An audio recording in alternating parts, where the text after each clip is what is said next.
নমস্কার বন্ধুরা, আজকে আমি মম কিচেন থেকে জয়া মণ্ডল বলছি। আজকে আপনাদেরকে আমি একদম বিহারিদের পারফেক্ট ঠেকুয়া ঘরে বানিয়ে দেখাবো।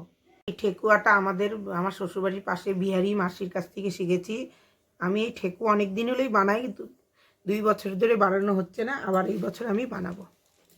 প্রথমেই 1 কেজি ময়দা নিয়ে নিব। ময়দাটা খোলা তো ভালো করে চেলে নিব। 1 কেজি ময়দা আছে এখানে। এই ময়দা দিয়ে দিয়েছি 1 কেজি। প্রথমে আমি এইভাবে নারকেল কেটে নিয়েছিলাম, বড় একটা নারকেল, কাঁচা নারকেল। আপনাদের বলতে ভুলে গেছি, তাই আবার দেখানোর জন্য আমি অল্প রেখে দিয়েছিলাম। নারকেল ময়দা দিয়েছি। এখন আমি এর মধ্যে আধা কেজি সুজি আছে, অল্প একটু রেখে সম্পূর্ণ সুজিটা দিয়ে দিব। ঠেকুয়াটা মধ্যে সুজি দিলেও ভালো লাগে, অল্প একটু রেখে দিয়েছি। এখানে 1 কেজির একটু কম চিনি আছে, পাউডার বানিয়ে নিয়েছি চিনি। এতটা চিনি লাগবে কারণ মিষ্টি মিষ্টি হবে, কম মিষ্টি ভালো লাগে না ঠেকুয়া। এখানে নারকেলটা আর বাদাম আমি ভেঙে নিয়েছি এভাবে, বাদামও দিয়ে দিচ্ছি, নারকেল বাদাম। এখানে আমি 1 কেজি আশীর্বাদ আটাও দিয়ে দেবো ঠেকুয়ার মধ্যে।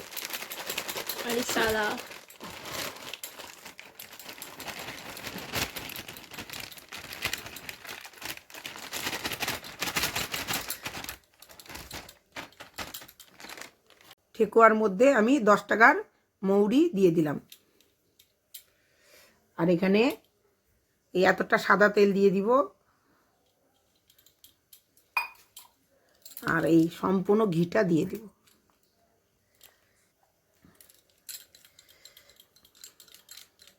হাত দিয়ে ঘিটা বের করে নেব। এরকম আমি আরেকটা ডিব্বা নিয়ে এসেছি, 2টা নিয়ে এসেছি, একটা শেষ হয়ে গেছে, আরেকটা দিয়ে দিয়েছি। এখন আমি সব ভালো করে ময়ম দিয়ে নিব। 2 হাত দিয়ে করছি কারণ ঠেকুয়া বানানোর জন্য 2 হাতই লাগে। এইভাবে এটাকে আমি ভালো করে আধা ঘন্টা এইভাবে করে মিশাই নিব। আমি আর এই গ্লাসের 1 গ্লাস সাদা তেল দিয়ে দিয়েছি। তখন সাদা তেল ছিল কম, আবার এনে আমি এই গ্লাসের 1 গ্লাস সাদা তেল দিয়েছি।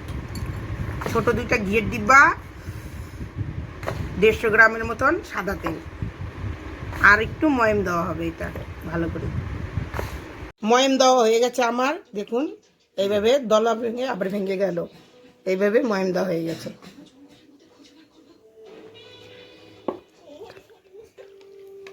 এখন এইভাবে হাত দিয়ে ছিটে ছিটে নিব। একবারে আমি ডাইরেক্ট জল দিব না, অল্প অল্প করে জল দিব আর এইভাবে মাখবো। ঠেকুয়াটা এইভাবেই বানাইতে হয়। এইভাবে অল্প অল্প জল দিয়ে আমি ঠেকুয়ার আটাটা মেখে নিচ্ছি। একদম জল দিয়ে আমি আটার মতন মাখিনি, কারণ ঠেকুয়া বিস্কুটের মতো বানানোর জন্য এইভাবে ঝরঝরাও থাকবে জলের, যাতে এইভাবে নিয়ে চিপে চিপে শক্ত করে মুঠাটা বানানো যায়। দেখুন ঝরঝরাও আছে, আবার শক্ত করে যেভাবে মেখে নিয়েছি, একটা করে এভাবে শক্ত করে ডাবিয়ে নিব। এবার ডাবিয়ে ডাবিয়ে চেপে নিব। এইভাবে সব ডোগুলো আমি বানিয়ে নিব। এইভাবে চেপে চেপে আমি বানিয়ে নিয়েছি।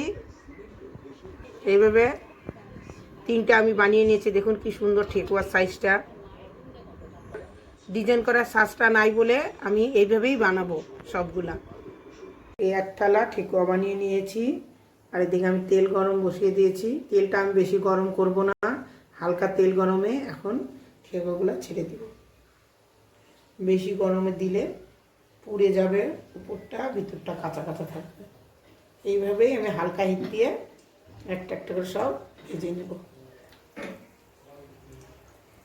এই 4.5 কেজি ঠেকুয়া বানানোর জন্য আমার 1.5 কেজি তেল লেগেছে, সাদা তেল। উলট পুলট করে এদিকে আমি সব ভেজে নিয়েছি।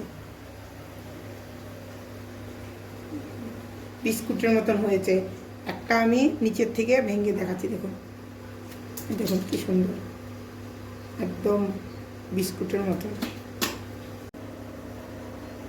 আমার ভিডিওটা পছন্দ হলে লাইক, শেয়ার, সাবস্ক্রাইব করবেন।